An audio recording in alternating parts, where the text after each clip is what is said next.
चलो बच्चों, let's read the question. The question says if the flux of the electric field through a closed surface is zero, then the electric field must be zero everywhere on the surface. Option B, the electric field may not be zero everywhere on the surface. Option C, the charge inside the surface must be zero. Option D, the charge in the vicinity of the surface must be zero. So इस question का जो की concept है वो है Gauss law. तो Gauss law हम लोग को क्या बोलता है?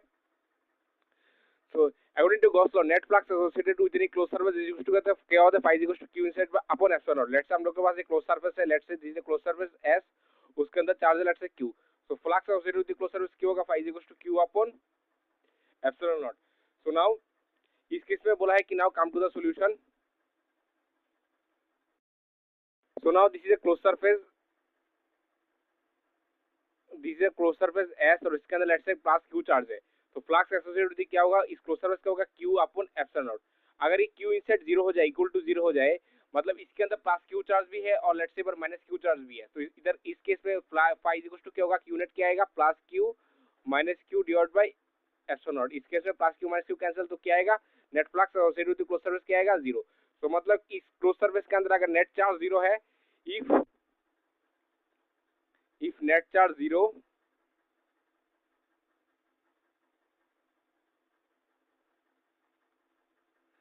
Then flux phi equal to क्या होगा? 0. सो ऑप्शन में आता है यहाँ पर ऑप्शन सी में दिया the charge inside the surface must be 0. So C option correct है. तो अभी एक चीज देखते हैं. लेट्स से इस क्लोज सरफेस के अंदर यहाँ पर लेट्स से यहाँ पर प्लस क्यू चार्ज है और लेट्स से यहाँ पर माइनस क्यू चार्ज है.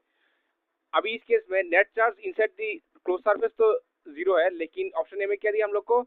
Electric field must be 0 everywhere on the surface. So अभी सरफेस पे किसी एक पॉइंट ले लेते हैं. Let's say this is a point और let's say this is a point P. अभी इस पॉइंट का इस चार्ज से डिस्टेंस और ये वाला चार्ज से डिस्टेंस क्या है? इक्वल नहीं है. मतलब तो हम लोग बोल सकते हैं कि इस पी पॉइंट में electric field at P not equal to 0 होगा. अगर लेट्स से यहाँ पर एक और एक पॉइंट ले लेते हैं पी डैश. हम लोग देख सकते हैं पी डैश का डिस्टेंस इस प्लस क्यू और माइनस क्यू चार्ज से इक्वल है. तो हम लोग बोल सकते हैं E at P dash is equal to क्या होगा? 0. सो हम लोग क्या बोल सकते हैं? Electric field must be 0 everywhere on the surface. ये पूरा स्टेटमेंट क्या है? गलत है. सो ये ऑप्शन नहीं हो सकता.